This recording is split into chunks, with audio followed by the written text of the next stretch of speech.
two schools of thought about the video I shared with you in the morning. The video in which I discuss Rahul's response to the vilification of Srimati Smriti Irani by the Congress youth workers and AMIT MALVIYA's response to Rahul's response. As is to be expected, two completely different types of responses have come. And I'm going to cite one example of each, two more civilized examples from both camps, in order to offer some continuing thoughts, which I'm sure all of us will find worthwhile. Now, let us get straight into the business, and I begin by reading out two responses.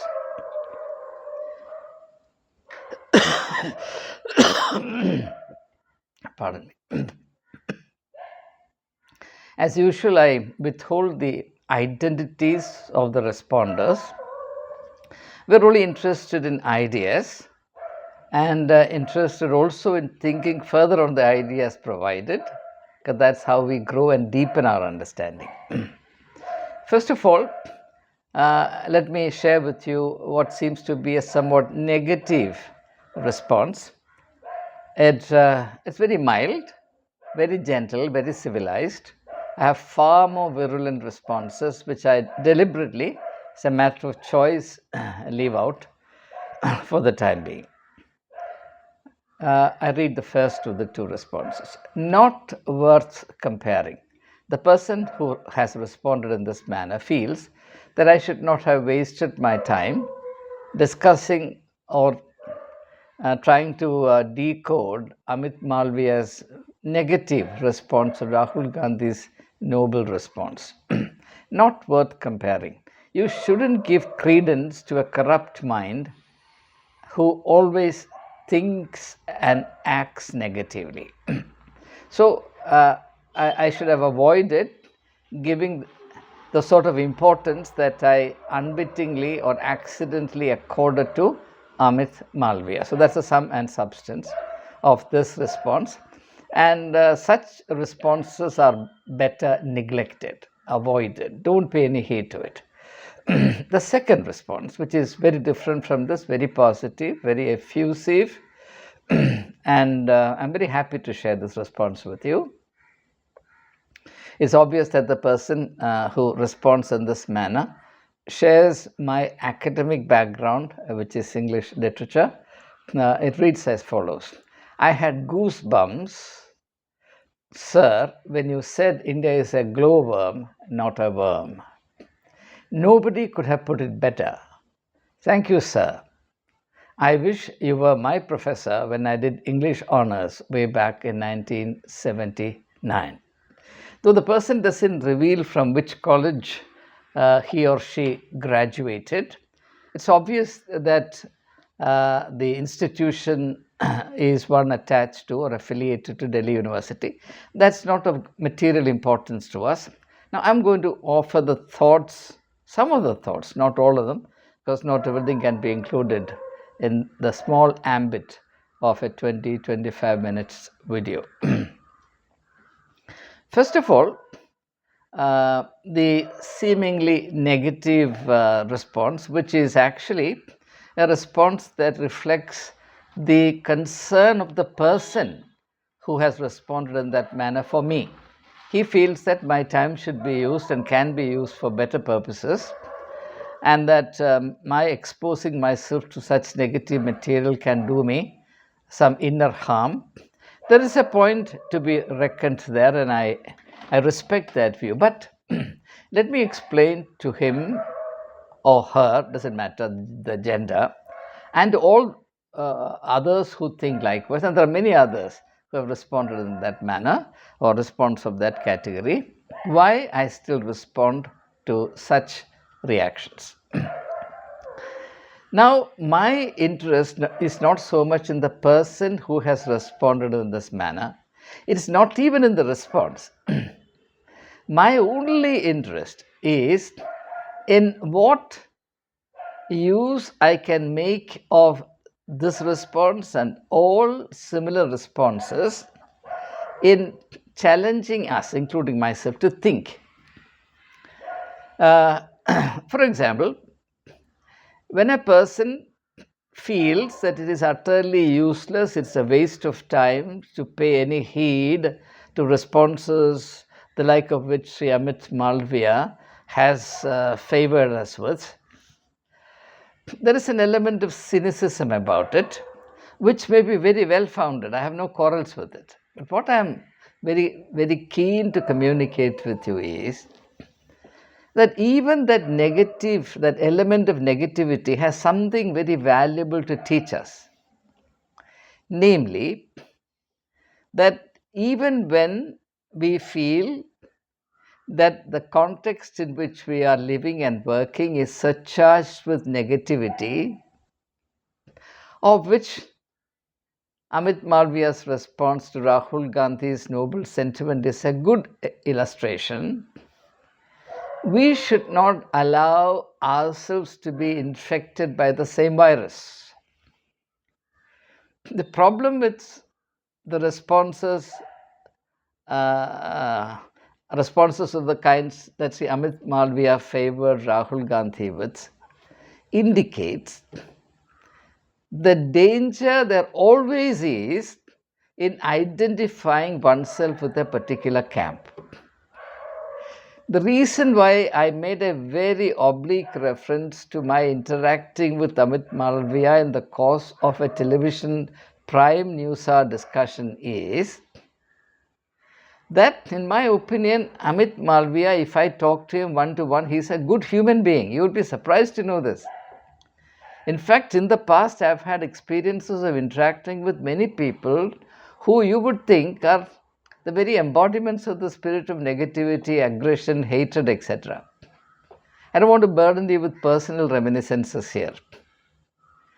When I think of Sri Amit Malviya's response, my heart fills with sadness because this is precisely the outcome when an individual aligns himself, body and soul, with a particular opinion block or ideological block or a party camp. The moment you identify yourself with an enclave of vested interests, you have to renounce your freedom completely. And thereafter, you are duty bound. And I actually gave various hints in the morning video itself so as to give clues for further thinking. Once you identify yourself so passionately and completely with a camp of opinion, thereafter, your only freedom, the only freedom you are left with is the freedom to repeat, parrot like the views of that camp.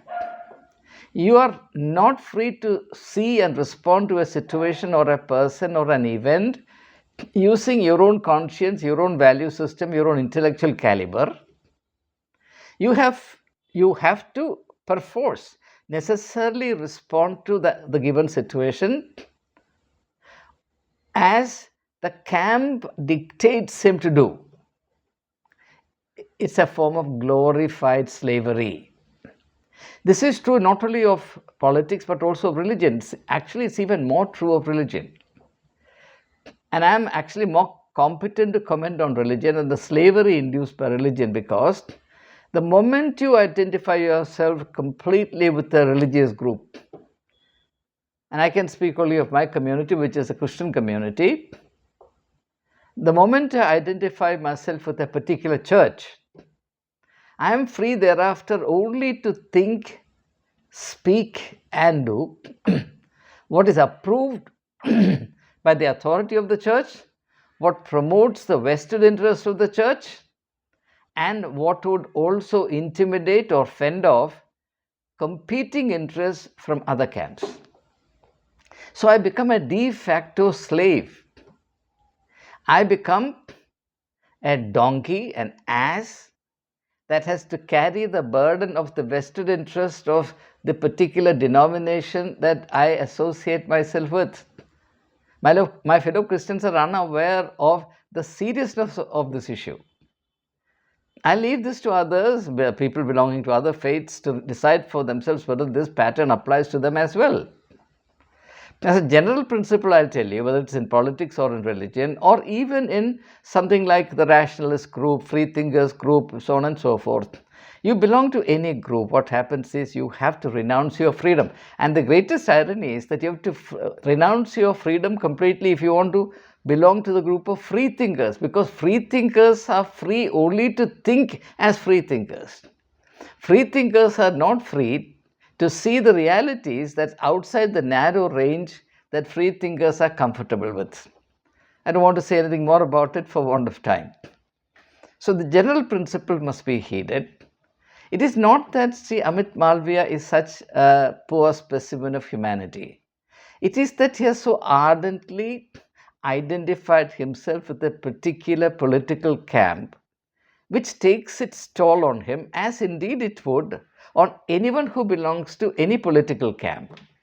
This explains the reason why I cannot belong to a political camp. Maybe it's opportune for me to reveal to you that when I was returning to Trivandrum, after my stint in Delhi lasting some 45 years, Arvind Kejriwal invited me to have a cup of tea with him in the Chief Minister's office. In the course of the conversation, he was always very friendly, always very courteous and respectful towards me, and I am grateful to him. Actually, in 2012, when St. Stephen's College was voted the best college among all the colleges in India, for all the colleges taught in St. Stephen's College, which was the first time the college was reaching that pinnacle of public acclaim, he was the first person to call me, and he said, "Why don't you come over to my office, let's have a cup of tea." And I went there, and he had called Manish Sisodia, he had also called the Secretary Education, and I was amazed to see that in 2 minutes' time he said, "We are very proud of your achievements. Delhi government is happy to stand by you to any extent. You tell me how much money you want to develop St. Stephen's College further. We are willing to do it because it is a feather in the cap for Delhi as a state. It's the jewel on the crown of Delhi." That's what he said. So from my experience, he's a very good-hearted man. So in the course of my last conversation with him, he asked me if I would be happy to assume responsibility for the party's activities in Kerala, to be the state coordinator of the AMIT party. And I told him exactly the same thing, that for a person like me who absolutizes my freedom, an absoluteness that I would compromise only in relation to God and nothing below that, being in a party, any party for that matter, is unthinkable. And I will never belong to a party. And also at this time, I don't belong to any religious group.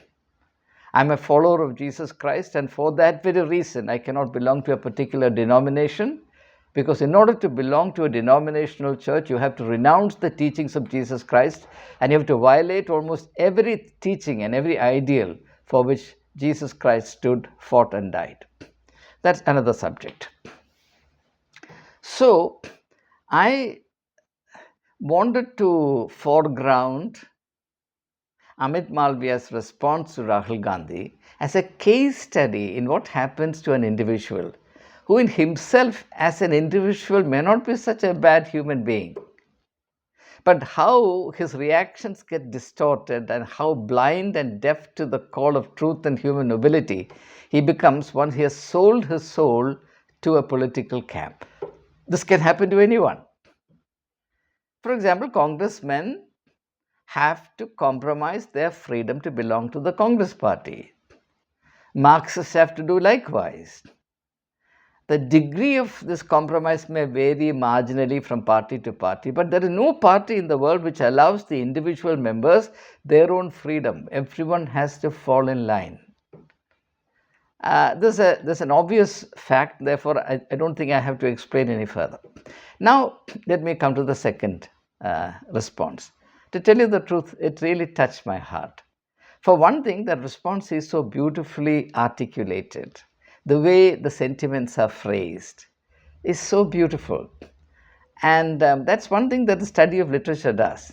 It enables you, don't go by my crudity, when you think of what the study of literature can do for an individual in refining and ennobling one's sentiments, and how it enables people to articulate themselves in the most beautiful manner. Whereas A.N. Whitehead, Alfred North Whitehead, the British philosopher, has written beautifully on education. His classic work is The Aims of Education. You can download that book from the net and read. And he says, the mark of an educated mind is a sense of style. I repeat, the mark of an educated mind is the sense of style. So I caught the beauty of style in that response. Now, what that person says is, the kind of impact my very humble words had on that person, particularly quoting a sentence that came to me very accidentally towards the end of that video, where I say that India is a glowworm. Do not degrade India into a worm. That is what literature does to you. It enables you to think in terms of images and articulate in terms of metaphors, which certainly adds a touch of aesthetics or beauty to what you say.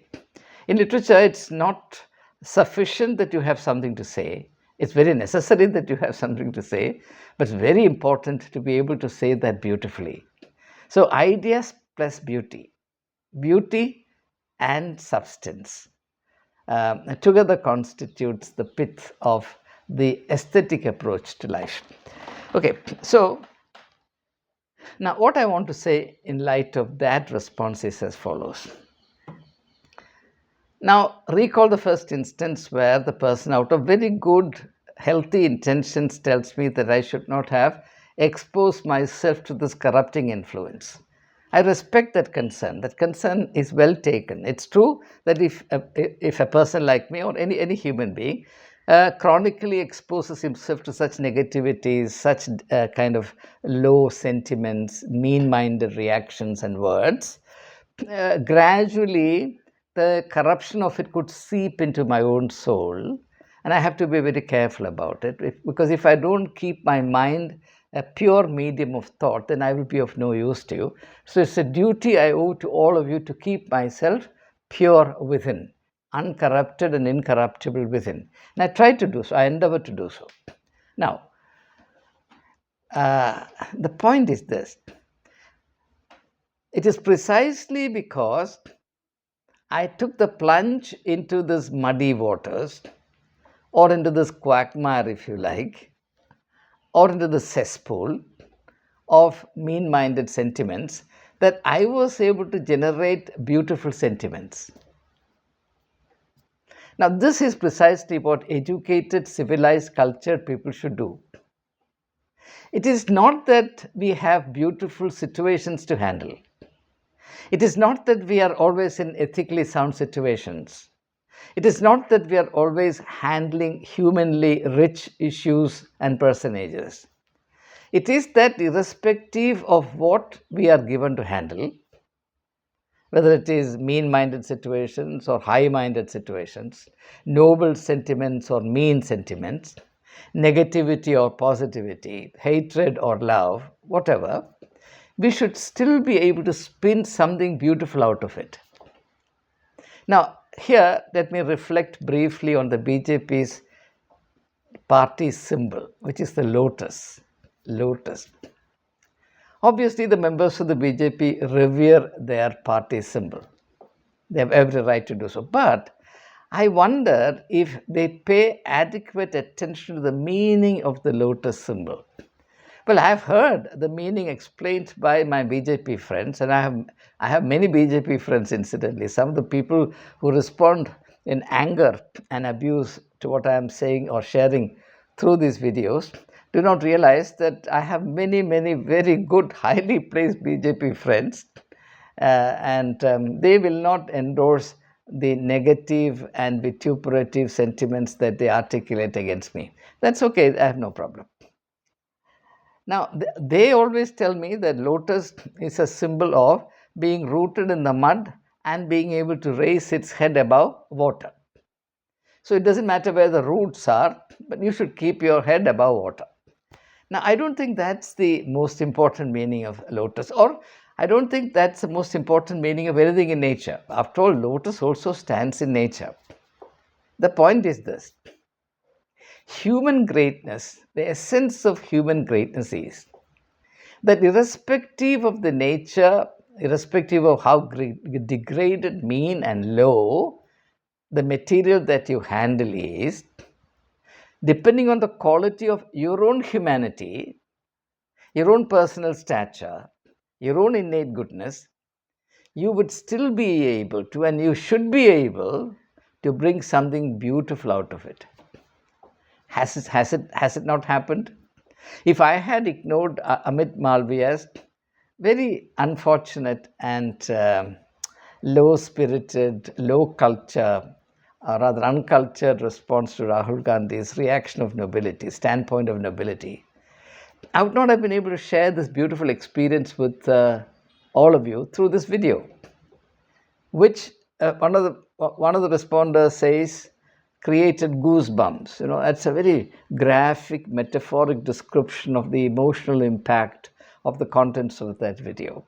I wasn't myself aware of it because I'm in the habit of just pouring out my sentiments, my ideas, as the situation fills me with, and I believe there's something higher than me is merely using me as an instrument or a medium or a conduit, if you like, to pour something which is sane and good into the life of individuals who care to receive them. It's purely optional. So, this is precisely what we should aim at. Rather than look for ideal situations, beautiful people, etc., etc., let us develop the capacity to produce something good and beautiful out of every situation in which we are placed. And I tell you, if this one principle can be cultivated and our personality developed accordingly, we will actually become eligible for a great deal of blessings in life. It's a very powerful principle. Otherwise, what happens is that we'll always be conditioned by circumstances external to us. If the weather is favorable, I will do some work. If that person is favorable to me, then I will think nicely of him or her. If the circumstances are favorable, then I'll come and do some work. No. A human achievement in history, every form of achievement has been accomplished against tremendous odds. Not because circumstances were favorable, but often precisely because they weren't favorable. Progress is always registered against resistance. And that realization has given me a lot of strength to face the challenges of life and to progress even when circumstances seem so ominous, intimidating, and hopeless. Hope can break out of the heart of hopelessness. Light can break out of the heart of darkness. That's what life has taught me. But for this optimism, I would not have attempted to do what I'm doing at this stage of my life, when perhaps most people would have thought that I should just relax, having had such a long stint in public life of very torrid life and rather intimidating experiences. But all of these only sharpen my motivation and strengthens my resolve to make a difference for the better. No matter how adverse the circumstances look, no matter how hopeless the situation seems, there is still something that we can contribute to that situation which makes it better. That's the absolute truth. That's the beauty of life. But for this one thing, life would be very miserable. So that's the reason why I thought I would deal with that topic. And let me also say one thing before I close. The stock response I get from the BJP camp followers who are assigned to track me and maybe to befuddle me is, why is it that I am giving excessive attention to Rahul Gandhi? Well, the answer is very simple. Why is it that these people who feel upset about my giving excessive attention to Rahul Gandhi not upset when the mainstream media is giving not only excessive attention, exclusive attention and prominence to Narendra Modi? To them, that's perfectly all right. That's a natural thing to do. But if a small YouTube fellowship like ours pays a little more attention, it is not that I give to Rahul Gandhi all the attention. I also pay attention to Narendra Modi, but I'm a little hesitant to deal with Narendra Modi because I do not know how his bigoted, opinionated, firebrand supporters will react. If you create an atmosphere of fear, then you also forestall a lot of things. That's by the way. So please understand that when it suits your convenience, inequality is very good. But if you think that inequality in the allotment of time goes against your interest, then it's very bad. Now you have to examine yourself. If you take the stand that two persons must have equal opportunities, equal attention, equal visibility, I'm fully with you. But then it's your duty to stand for that equality in every situation. The ideology of equality being invoked selectively to buttress your interest is not does not indicate a sincere commitment to equality. It indicates only, or it betrays only, a passionate commitment to inequality. Inequality, inequality, nothing else. And the people of this country are quite mature and intellectually sufficient to see through all this.